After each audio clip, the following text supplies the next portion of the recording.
Hi friends, last ఎపిసోడ్లో చూసారంటే hero heroine దగ్గర నువ్వు యాంగ్ని లవ్ చేస్తున్నావు కదా అని అడిగి కోపంగా అక్కడి నుండి వెళ్ళిపోతాడు కదా. ఇప్పుడు హీరోయిన్ ఏమనుకుంటుంది, యాంగ్ని హీరో అక్క మింట్ లవ్ చేస్తున్నట్లుంది, సో వాళ్ళ అక్కకి అడ్డంగా నేను వచ్చేసా అని ఇలా కోపంగా వెళ్తున్నట్లున్నాడు అని అనుకుంటుంది. ఇప్పుడు ఇంటికి వెళ్ళిన తరువాత యాక్చువల్లీ హీరోయిన్కి అప్పుడప్పుడు ఎప్పుడంతా తను కన్ఫ్యూజన్లో ఉంటుందో అప్పుడంతా తన మనసాక్షి వచ్చి హీరోయిన్ దగ్గర మాట్లాడడం స్టార్ట్ చేస్తుంది. సో ఇప్పుడు కూడా తన మనసాక్షి దగ్గర జరిగిందంతా చెప్పి వాగుతున్నప్పుడు ఆ మనసాక్షి, అవును నువ్వు నీ క్రష్ ని లవ్ చేస్తున్నావు అని హీరో దగ్గరనే చెప్పలేకపోతున్నావు, అలా ఉన్నప్పుడు యాంగ్ దగ్గర ఎలా నీ ఫీలింగ్స్ ని నువ్వు ధైర్యంగా చెప్పగలవు?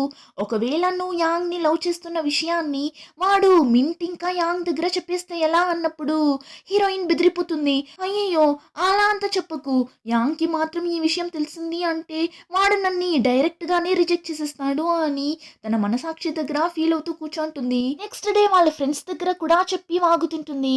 అప్పుడు హీరోయిన్ ఫ్రెండ్స్ లో ఈ క్రాఫ్ అమ్మాయి, అర్జున్ నీ దగ్గర నిన్ను చూస్తుంటేనే తెలుస్తుంది నువ్వు యాంగ్ ని లవ్ చేస్తున్నావు అని అడిగాడు కదా, ఎలా అడిగాడు? కోపంగా అడిగాడా లేదంటే ఫన్ గా అడిగాడా అని అడిగినప్పుడు హీరోయిన్ కూడా గుర్తు చేసుకొని కోపంగానే అడిగాడు అంటుంది. అప్పుడు ఆ క్రాఫ్ అమ్మాయి, అయితే నువ్వు చెప్తున్నట్లు ఆ జున్ వాళ్ళ అక్క యాంగ్ ని లవ్ చేస్తుందేమో, అందుకే నువ్వు వాళ్ళ అక్కకి అడ్డంగా వస్తున్నావు అని నీ మీద అలా కోపగించుకున్నాడేమో అన్నప్పుడు పక్కన కూర్చోన్న ఇంకొక ఫ్రెండ్ వచ్చి, ఇలా కూడా అయిండొచ్చు కదా, ఒకవేళ జున్ కి మన ఫ్రెండ్ సాంగ్ నచ్చిందేమో అందుకే జెలస్ గా ఫీల్ అయి అలా కోపంగా మాట్లాడేసి వెళ్ళాడేమో అన్నప్పుడు ఆ క్రాఫ్ అమ్మాయి అంతలా నవ్వుతుంది. ఏం చెప్తున్నావు నువ్వు? ఒకసారి మీరే ఇమాజిన్ చేసి చూడండి, ఆ యాంగ్, ఆ జున్ ఇంకా మింట్ అని అందరూ ఒక మోడల్లా ఎంత బాగున్నారు చూడండి.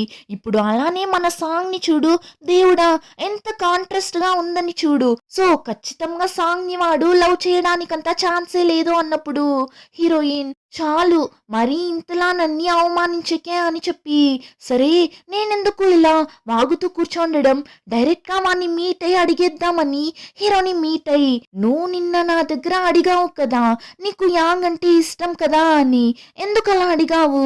అయినా నాకేం అతనంటే ఇష్టం లేదు, కానీ నువ్వెందుకు అలా సడన్ గా నా దగ్గర అడిగావని నాకు తెలియడం లేదు అని అలానే మేనేజ్ చేస్తుంది. హీరో అయితే ఎంత బాగా అబద్ధం చెప్తుంది చూడు అన్నట్లు చూస్తుంటాడు. హీరో అలా చూడడం చూసి హీరోయిన్ మళ్ళీ, హే నిజంగానే నాకు అతనంటే ఇష్టం లేదు, అయినా నీ దగ్గర ఇప్పుడు దాని గురించి క్లారిఫై చేయాల్సిన అవసరం కూడా నాకు లేదు, అయినా నువ్వు నన్ను అలా అడిగేసి వెళ్ళిపోయావు కదా, సో నువ్వు ఒకవేళ కోపంగా వెళ్ళావేమో అప్సెట్ అయ్యావేమో అని ఇప్పుడు ఇలా మీట్ అయ్యి అడుగుతున్నా అన్నప్పుడు, ఏంటి నేను నేను కోపడ్డానా? నేనెప్పుడు కోపగించుకున్నాను? అయినా నేనెందుకు కోపగించుకుంటాను, అప్సెట్ అవుతాను అని అలానే బెదిరిపోయి చెప్తుంటాడు.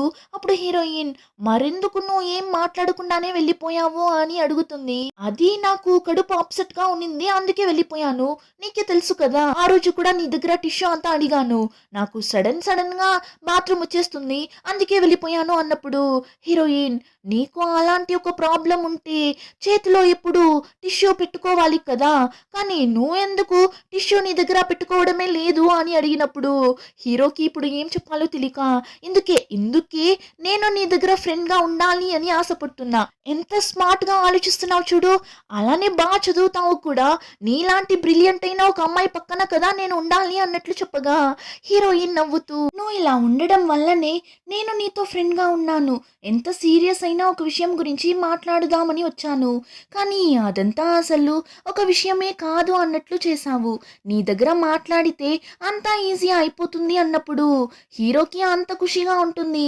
హీరోయిన్ నవ్వుతూ చెప్తుంటే వీడు ఈ అని చూస్తుంటాడు.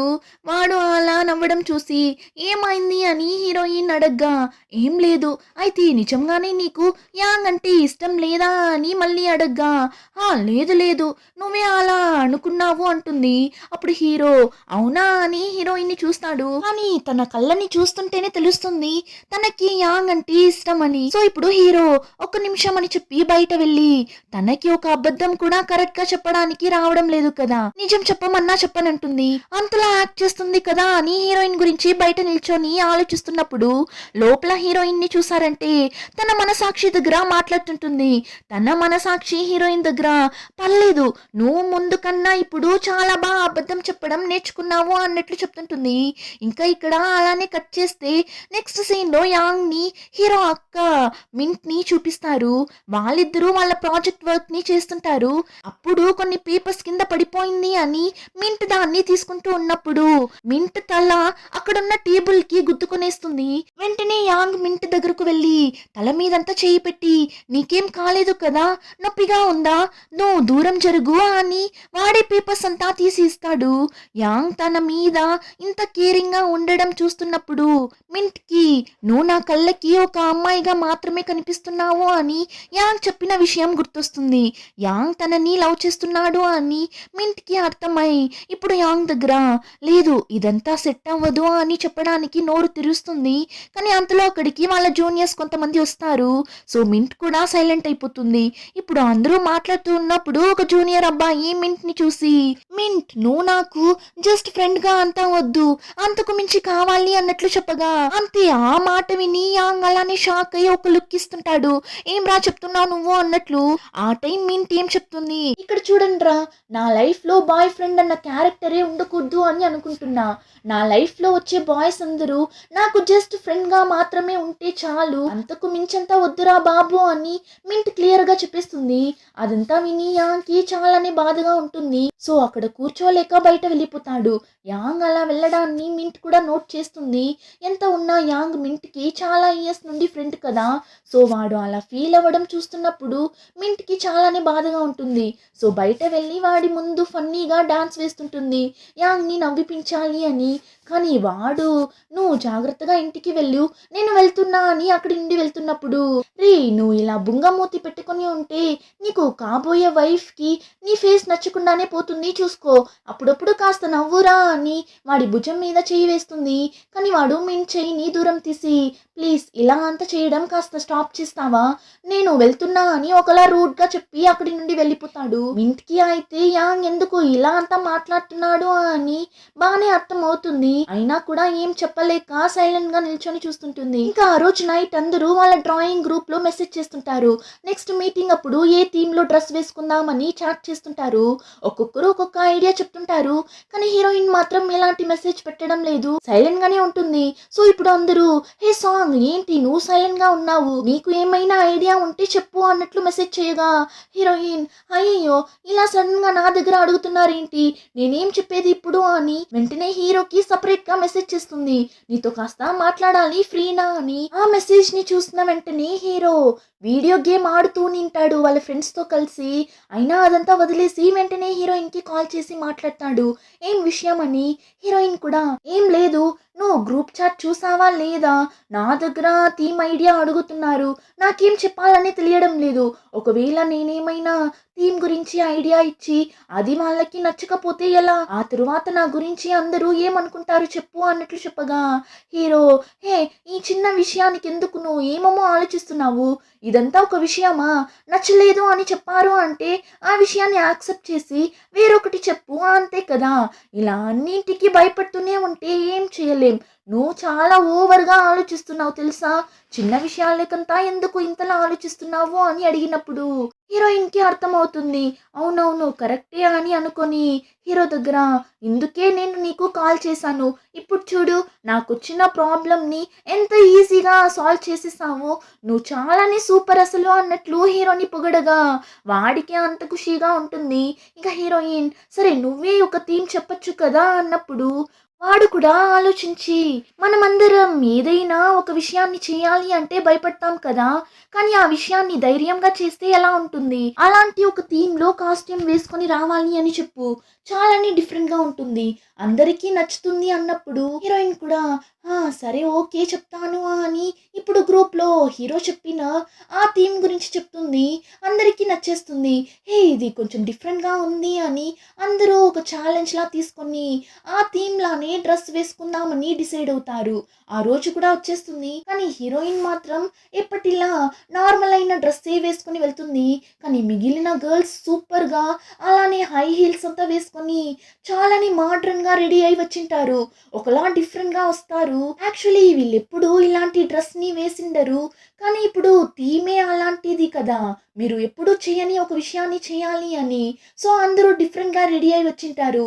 కానీ ఇప్పుడు హీరోయిన్ మాత్రం నార్మల్‌గా ఉండడం చూసి, "ఏంటి సాంగ్ ట్రాన్స్‌ఫర్మేషన్‌కి రెడీగా ఉన్నావా?" అని అడగ్గా హీరోయిన్ కూడా ఓకే అంటుంది. "సరే రా నీ షాప్‌కి పిలుచుకొని వెళ్ళి ఈ డ్రెస్ వెయ్యి, ఆ డ్రెస్ వెయ్యి" అని హీరోయిన్ కోసం చూసి చూసి అన్నీ తీసి ఇస్తారు. ఇప్పుడు హీరోయిన్ కూడా ఒక డ్రెస్‌ని సెలెక్ట్ చేసి వేసుకొని వస్తుంది. అంత సూపర్‌గా ఉంటుంది ఆ డ్రెస్‌లో. ఒక చిన్న స్కర్ట్ ఇంకా ఫుల్ హ్యాండ్ టీ షర్ట్ వేసుకుంటుంది. యాక్చువల్లీ హీరోయిన్ ఇలాంటి డ్రెస్ అసలు ఎప్పుడూ ట్రై చేసిండదు. ఇప్పుడే ఫస్ట్ టైం వేస్తుంటుంది. అలానే ఆ డ్రెస్‌కి తగినట్లు హెయిర్ స్టైల్ అంతా కూడా చేంజ్ చేస్తారు. ఎప్పుడూ లూజ్ హెయిర్‌తోనే ఉంటుంది కదా! కానీ ఇప్పుడు హై పోనీ టైల్ వేస్తారు. చాలానే క్యూట్‌గా ఉంటుంది. హీరోయిన్‌కే ఇది నేనేనా అన్నట్లు అనిపిస్తుంది. ఈ హెయిర్ స్టైల్ నాకు చాలా బాగుంది కదా! ఇక నుంచి అప్పుడప్పుడు ఈ హెయిర్ స్టైల్ కూడా నేను వేసుకుంటాను అన్నట్లు చెప్తుంటుంది. యాక్చువల్లీ హీరోయిన్ ఎప్పుడైనా తన ఫ్రెండ్స్‌తో కలిసి షాపింగ్‌కి వెళ్ళినా, తనకి అక్కడ ఏమైనా డ్రెస్ నచ్చినా కూడా ఒక ఇన్ఫీరియారిటీ కాంప్లెక్స్‌తో నాకు ఆ డ్రెస్ బాగుండదు అన్నట్లు అనుకునేస్తుంది. కనీసం ఎలా ఉంటుందో వేసి చూద్దామని కూడా వేసి చూడదు. నాకు బాగుండదు, సెట్ అవ్వదు అని ఉనింటుంది. కానీ ఇప్పుడు ఇన్ని డ్రెస్సులు వేసి చూడగానే హీరోయిన్‌కి ఒక కాన్ఫిడెంట్ వస్తుంది. సో, ఫస్ట్ టైం తనకు నచ్చిన ఒక కోట్‌ని సెలెక్ట్ చేస్తుంది. ఈ డ్రెస్ మీద ఈ కోట్‌ని వేస్తే బాగుంటుంది అని అనిపిస్తుంది అని ఇప్పుడు ఆ కోట్‌ని వేసుకొని వస్తుంది. వాళ్ళు చూసేసి, "హే సాంగ్ సూపర్‌గా ఉంది తెలుసా? చెప్పాలి అంటే నీకు అన్ని డ్రెస్‌లు సూట్ అవుతుంది" అన్నట్లు చెప్పగా హీరోయిన్‌కి అంత పాజిటివ్‌గా ఉంటుంది. వాళ్ళు అలా చెప్తుంటే ఆటోమేటిక్‌గా ఒక కాన్ఫిడెంట్ కూడా వస్తుంది. ఇప్పుడు ఆ కాన్ఫిడెంట్‌తోనే వాళ్ళతో కలిసి వెళ్తుంది. అందరూ అలానే మాస్‌గా నడిచి వెళ్తుంటారు. ఇప్పుడు అక్కడ కొంతమంది గర్ల్స్ వాళ్ళని చూసి, వావ్! వాళ్ళు చూడటానికి సూపర్‌గా ఉన్నారు కదా! అన్నట్లు చూస్తుంటారు. ఆ టైంలోనే అక్కడ ఆ బుల్లి గర్ల్స్ ఉంటారు కదా ముగ్గురు. వాళ్ళు ఇప్పుడు హీరోయిన్‌ని చూస్తారు. హే! ఆ లూజర్ అమ్మాయే కదా తను. తనేంటి ఇక్కడ తిరుగుతుంది? అందులోనూ ఇలాంటి గెటప్‌లో తిరుగుతుందేంటి? ఒక్కొక్కసారి మన చేతికి ఒంటరిగా చిక్కింది అంటే తనని ఊరికే వదలకూడదు అన్నట్లు చెప్తుంటారు. ఆ బుల్లీ గ్యాంగ్‌లో ఆ ముగ్గురు అమ్మాయిలు కాకుండా ఇంకొక అమ్మాయి కూడా ఉంటుంది. తను వచ్చి ఆ బుల్లీ గ్యాంగ్‌కి ఒక హెడ్‌లా. అంతేకాకుండా ఆ అమ్మాయి హీరోతో కలిసి మోడలింగ్‌లో వర్క్ చేస్తుంటుంది. హీరో అంటే ఈ అమ్మాయికి చాలానే ఇష్టం. సో, హీరోని చాలా ఇయర్స్‌గా ట్రై చేస్తుంటుంది. కానీ హీరో మాత్రం తనని అస్సలు పట్టించుకోడు. ఇప్పుడు కూడా హీరోకి ఈ అమ్మాయికి మోడలింగ్ ఫోటో షూట్ ఉంటుంది. సో, ఆ అమ్మాయి వెళ్ళిపోతుంది. హీరో కూడా ఈరోజు ఫోటో షూట్ ఉండడం వల్ల డ్రాయింగ్ క్లబ్‌కి రావడం లేదు అని చెప్పేసింటాడు. ఇప్పుడు ఈ అమ్మాయి తనకి హీరో అంటే ఇష్టం కదా! సో, ఫోటో షూట్ అప్పుడు హీరో చెయ్యిని పట్టుకుంటుంది. కానీ హీరో తన చెయ్యిని దూరం తీసి వదులుతుంటాడు. అయినా ఆ అమ్మాయి మళ్ళీ మళ్ళీ పట్టుకోవడంతో నాకు బ్రేక్ కావాలి అని ఒంటరిగా వెళ్ళి కూర్చొని ఫోన్ చూస్తుంటాడు. అలా ఫోన్ చూస్తూ ఉన్నప్పుడు డ్రాయింగ్ క్లబ్ గ్రూప్‌లో నుండి ఒక మెసేజ్ వస్తుంది. వీడు ఓపెన్ చేసి చూస్తాడు. చూస్తే మన గర్ల్సే ఫోటో తీసి గ్రూప్‌లో పెట్టింటారు. ఇప్పుడు ఆ ఫోటోలో ఉన్న హీరోయిన్‌ని చూసి హీరో ఒకలా టెన్షన్ అవుతాడు. ఏమని చూస్తే హీరోయిన్ ఈరోజు చాలానే క్యూట్‌గా ఉంటుంది కదా! సో, ఒకవేళ ఆ యాంగ్ దగ్గర వెళ్ళి ప్రపోజ్ చేసేస్తే ఎలా? నేనేమో ఈ రోజని చూసి ఇక్కడ కూర్చోన్నా కదా! నేను ఎలా అయినా డ్రాయింగ్ క్లబ్‌కి వెళ్ళాలి అని.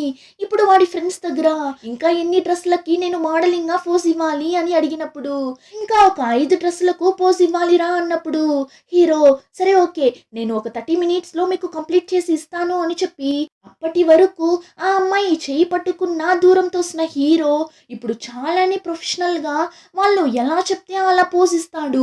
అందులోనూ అన్నీ కూడా సెడ్యూస్ చేసేలానే పోజులు ఉంటుంది. తన బుగ్గల్ని పట్టుకోవాలి, తన నడుముని పట్టుకోవాలి, కిస్ చేసేలా క్లోజ్‌గా నిలబడాలి. అయినా అదంతా కూడా చాలానే క్యాజువల్‌గా, చాలా ప్రొఫెషనల్‌గా చేస్తుంటాడు. ఆ అమ్మాయి ఏరిమ్ అయితే చాలానే ఫీల్ అయి చూస్తుంటుంది వాడిని. కానీ హీరో సైడ్ నుంచి ఒక్క పర్సెంటేజ్ ఫీలింగ్ కూడా ఉండదు. ఫాస్ట్‌గా వాళ్ళకి కావాల్సిన అన్నింటిని చేసి ఇచ్చేసి, ఏంటి అయిపోయింది కదా! అని అక్కడి నుండి వెళ్ళిపోతాడు. ఈ ఏరెంకి అయితే ఒకలా అయిపోతుంది. ఏంటి వీడు నన్ను కొంచెం కూడా పట్టించుకోను అంటున్నాడు అన్నట్లు చూస్తుంటుంది. ఇంకా హీరో అయితే కింద మీద పడి డ్రాయింగ్ క్లబ్‌కి వెళ్ళి చేరిపోతాడు. అక్కడ వెళ్ళి హీరోయిన్‌ని చూడగానే ఫ్లాట్ అయిపోతాడు.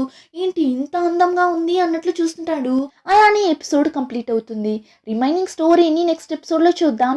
ఇంకా ఈ వీడియో నచ్చితే like, share and subscribe. Thank you.